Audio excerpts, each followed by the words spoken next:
내년 예산안에 일본 수출 규제 대응 예산 규모를 1조 원 이상으로 배정하기로 한 더불어민주당과 정부가 오후에도 간담회와 당정협의회를 잇따라 열었습니다.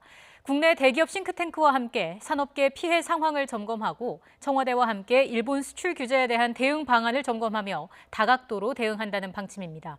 국회에 연결하겠습니다. 차정윤 기자. 네, 국회입니다. 네, 오늘 당정협의회에서 논의된 내용들 전해주시죠. 네, 우선 조금 전 2시 반부터 일본 수출 규제 대응을 위한 당정청 상황점검 및 대책위원회의가 열렸습니다.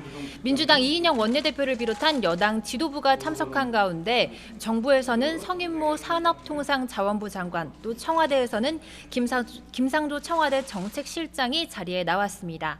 지난 4일 해당 기구가 꾸려진 후 열리는 첫 회의인데요.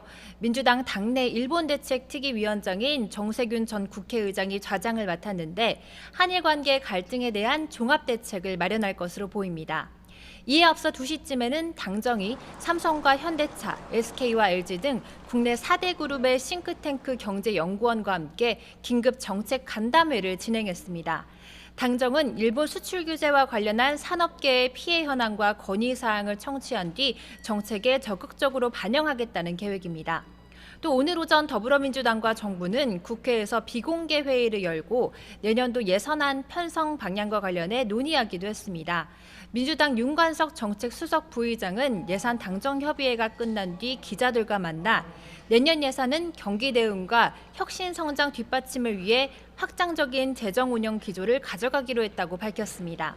그러면서 일본의 수출 규제와 관련해서는 예산을 더욱 과감히 발굴에 반영하는 것으로 의견을 모았다면서 1조 원 플러스 알파에서 알파의 규모를 더 늘릴 것이라고 설명했습니다. 다만 비공개 회의에서는 내년 예산안을 530조 원으로 늘리고 일본 관련 예산도 2조 원 이상으로 확대하자는 일부 의원의 의견도 있었던 것으로 확인됐습니다. 반면 야당은 외교와 안보 정책 공격에 열을 올리는 모양새입니다.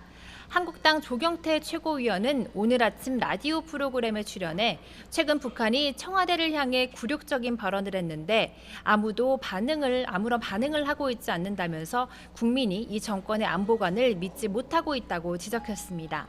또 바른미래당 최이배 정책위의장도 정부가 일본 부품 소재 산업 관련 중장기 대응책을 마련하는 등 의미 있고 적절한 경제적인 대응을 하고 있지만 근본적인 대응은 아니라고 지적했습니다.